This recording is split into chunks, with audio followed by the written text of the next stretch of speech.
안녕하세요. 2023년 9월 3일 정한영의 부동산 이야기 진행하도록 하겠습니다.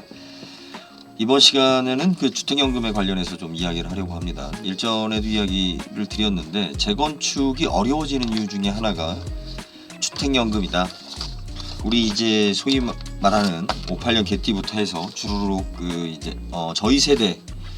저희 세대가 제2차 베이비붐 세대죠. 그러니까 전쟁 다음에 생긴 1차 베이비붐 세대가 있고 70년대에 다시 2차 베이비붐 세대가 있습니다. 그러니까 1차 베이비붐 세대 때 태어난 사람들이 결혼을 해서 다시 아이를 낳는 2차 베이비붐 세대. 뭐 제가 알고 있기로는 그렇게 알고 있는데 뭐 틀릴 수도 있어요. 근데 하여튼 중요한 건 뭐냐면 저희가 지금 인구가 가분수인 상태에서 인구 밀도 가장 높은 세대가 지금 이제 본격적으로 연금을 수령하는 나이가 됐고 이 양반들이 집을 소유하고 있는 사람들인데 고령화의 특징, 이 사람들이 주택연금으로 이제 가입을 돌리고 있다라는 이야기죠. 그런데 최근 정부에서는 주택연금에 대한 가입 기준을 갖다가 상향시켰죠. 12억 원으로. 그 이유가 있습니다. 그러니까 이게 왜 그런 거냐면 대한민국은 서울 중심으로 가요. 예. 예. 그러니까 아파트 중위 가격이 가만 있어봐요. 서울 아파트 그렇죠. 예, 여기서 봅시다. 서울 아파트 중위 가격이 얼마입니까, 우리? 10억에서 지금 이제 밑으로 떨어져서 이제 9억 9,933만 원이 되었다라고 하는데 지금 이제 12억까지 공시지 가격 12억까지이다. 그럼 실제적으로는 15억대까지 강남에 좀 이렇게 싼 아파트까지. 근데 사실은 그 뭐 30억짜리 20억짜리 아파트라고 하지만 대부분 아파트가 이 밑에 해당이 됩니다. 비싼 건 몇 채인데요. 예, 뭐 우리가 얘기하는 언론에 자꾸 그 바람잡이용으로 이야기하는 아파트들은 몇 채 안 됩니다. 그렇게 뭐 막 30억, 50억, 뭐 심지어는 막 100억대 막 이렇게 무슨 아파트 가격을 이야기하는데 뭐 그 아파트에 살고 싶은 사람은 사는 거고 굳이 뭐 그 돈 주고서 세금 내가면서 그 아파트에 살기 싫으면 안 사는 거죠. 그죠?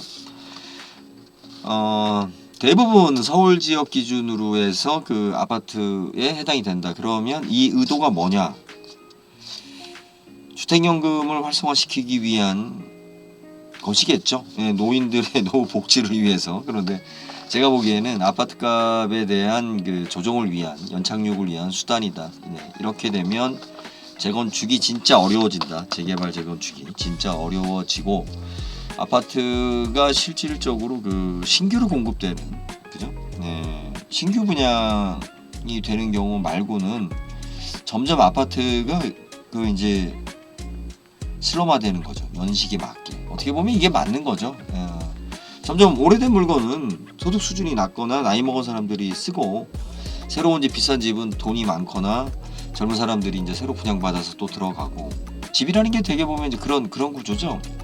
그런데 우리가 지금 잘못되어 있는 것 중에 하나가 뭐냐면 서울에서 아파트 살아서 지금까지 특권을 누렸던 대한민국의 성장의 혜택을 받던 분들이 계속 자기들이 가지고 있는 논리를 정당화시키려고 하는 그런 정책을 좀 피고 있는데 뭐 그거는 일단 논외로 하고 오늘의 핵심은 아파트 관련해서 이제 그 주택 가격 중에 지금 뭐 거래량도 급속히 떨어지고 막 올랐다라고 막 이야기하고 뭐 이러는 부분들이 있는데 그거는 제가 또 다시 또 기회가 되면 또 이야기를 하겠습니다. 진짜 같은 것을 이렇게 매번 녹음하는 것도 재미없는 일 중에 하나예요. 왜 그러냐면 아무리 그거 아니다라고 이야기해도 이상한 논리를 만들어내서 또 이상한 데이터를 가지고 와서 집값이 올랐다.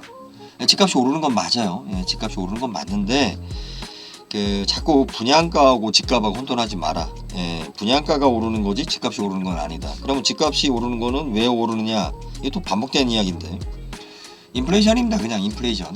인플레이션에 의해서 오르는 거예요. 그 헌집이 그 정도 오를 정도면 뭐 금값도 올랐죠. 금값이 제가 결혼했을 때 대비 거의 한 8배 정도 오른 것 같으니까 뭐 다 인플레이션에 물가 오르는 거고 담배값 오르고 가장 결정적으로 그런 걸 빼고 그렇게 막 무슨 숫자가 무슨 뭐 정답을 이야기하는 것처럼 그렇게 이야기하는데 우리 숫자를 들여다볼 때 좀 잘 들여다봐야 된다.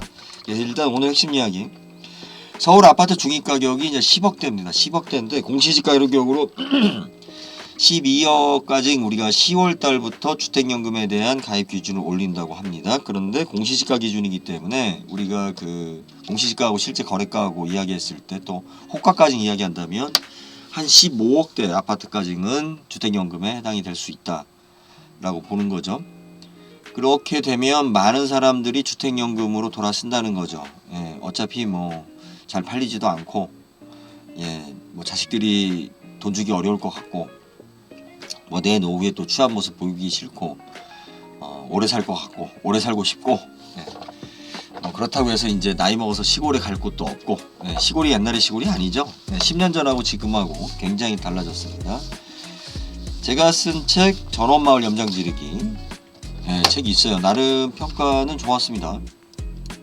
예, 지주클럽.com 들어오면 뭐 책은 올려놨습니다. 올려놨는데 여기 보시면 생선장수 전원마을 염장지르기 판매 부수에 비해 평가가 좋았던 책이에요. 그래서 중고 책도 뭐 많이 있으니까 아예 뭐 출판사에서 바로 중고책으로 넘어갔던 책들이 새거가 많이 있어서 그거 보셔도 되고, 그 도서관에 있습니다. 네, 도서관에 있고 웬만한 도서관에 있어요. 예, 웬만한 도서관에 있고, 그 저기 뭐죠? 이거 뭐야? 웬만한 도서관에 있고 또 지금 홈페이지에 들어오면 저희 지주클럽.com이라는 홈페이지에 들어오면 책 원본이 있습니다. 원본이 있는데 제가 왜 이야기를 하냐면 10년 전에 제가 무슨 이야기를 했었는지 보면 제가 이런 이야기를 할 자격이 됩니다. 돼요. 됩니다. 지금 하도 뭐 부동산 전문가라고 하는 친구들이 뭐 10년 전에도 자기가 뭔가 알고 있었던 것처럼, 그리고 지금 이야기하는 게 미래를 아는 것처럼 이렇게 이야기를 하는데, 주택연금이 심각하게 주택시장의 교란 역할을 할 것이다. 나이 많은 사람들이 많기 때문에 그 중에서 그러니까 경제적으로 연금을 신청할 수 있는 사람들은 빚이 없다는 얘기죠. 빚을 상환할 수 있거나 빚이 없는 분들이기 때문에 이분들이 연금으로 눌러앉게 되면, 주택연금으로 눌러앉게 되면 이제 이사 끝난 거예요. 이사 끝난 거야. 그죠? 이렇게 되면 빚이 있는 사람이 팔고 또 빚을 대출받고, 현재 이자가 또 과거에 대출받은 것보다 지금 대출받은 이자 조건이 더 안 좋잖아요. 이 금리가 올라가서. 이렇게 될 경우 주택거래 시장이 상당히 위축될 수 있다가 아니라 위축된다예요. 위축된다라고 하고, 주택연금으로 많이 돌아간다. 그래서 이제 뭐 주택연금에 대한 가입 조건이라든지 여러분들이 그 내용은 뭐 가장 좋은 게 그거잖아요. 기존 연금하고 합산해서, 그죠? 지불한다라는 거고, 그리고 그거죠. 그게 제일 좋죠. 그리고 한 300몇만 원 정도 되는 것 같아요. 아파트가 한 10억 정도 넘어가게 되면.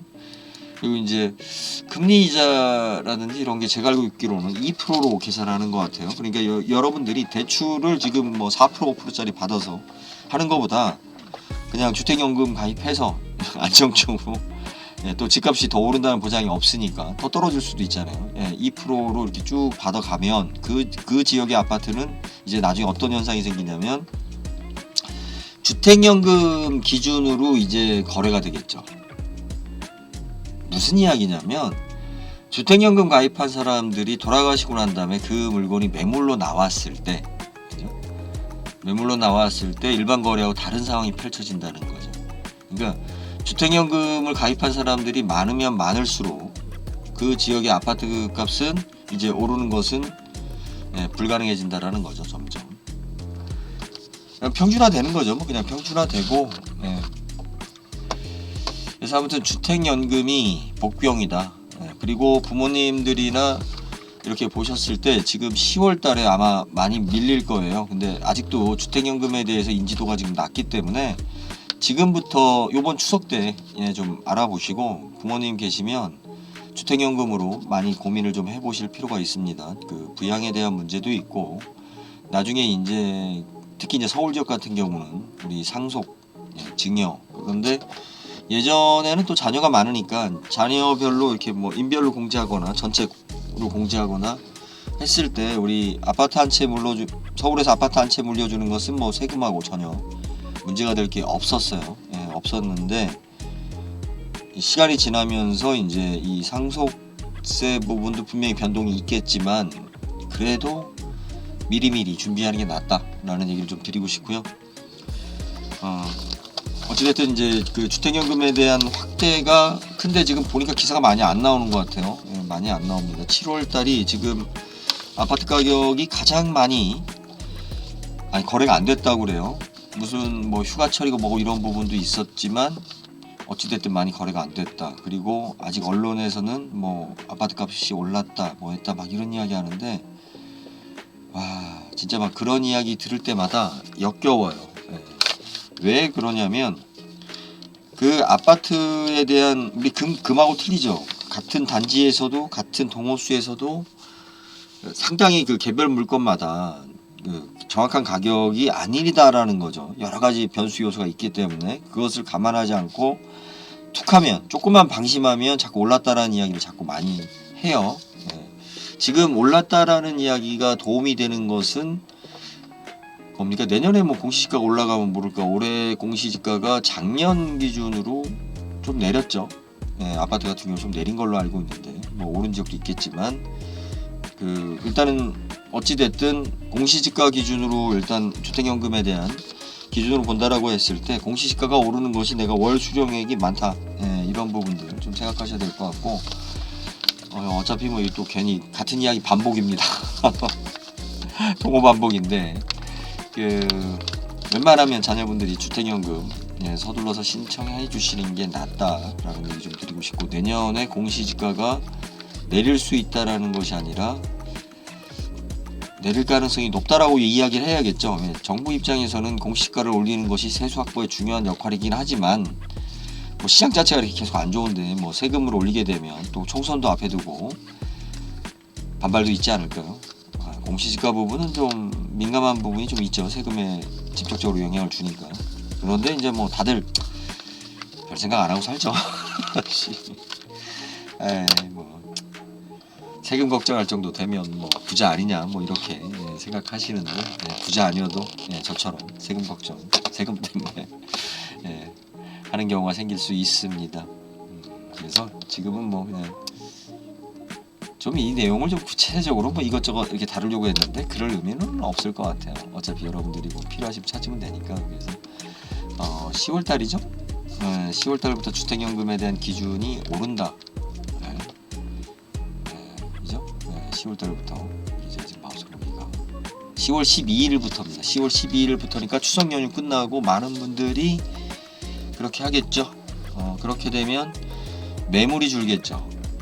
시장의 매물이 줄어들 겁니다. 시장의 매물이 줄어들 건데 매수하시는 분들은 꼭 기억하십시오. 그 주택연금을 가입한 사람들이 많은가? 이 아파트에 그러니까 실질적으로 이 아파트에 거주하시는 분의 연령이 많은가를 한번 고려해 보셔야 돼요.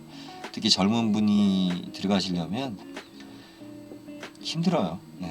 아이들도 자기 또래 애들하고 놀고 싶어요. 부모가 아무리 잘해줘도 나이 먹은 사람들이 아무리 나는 꼰대 아니야. 젊은 사람들하고 잘 맞출 수 있어. 자꾸 이런 주장하는 분들이 제 주변에도 좀 많이 있어요. 그런데 저도 싫은데 뭐 한 10살 차이만 나도 싫은데 같이 하기가. 그런데 20살 차이 나는 친구들은 어떻고 30살 차이 나는 친구들은 어때요? 뭐 저 나이는 숫자다? 웃기는 소리 하지 말아요. 그 숫자가 진짜예요. 숫자가 속일 수 없습니다. 본능적으로 싫어요. 나이 먹은 사람하고 젊은 사람하고 같이 있는 것은 젊은 사람이 싫어해요.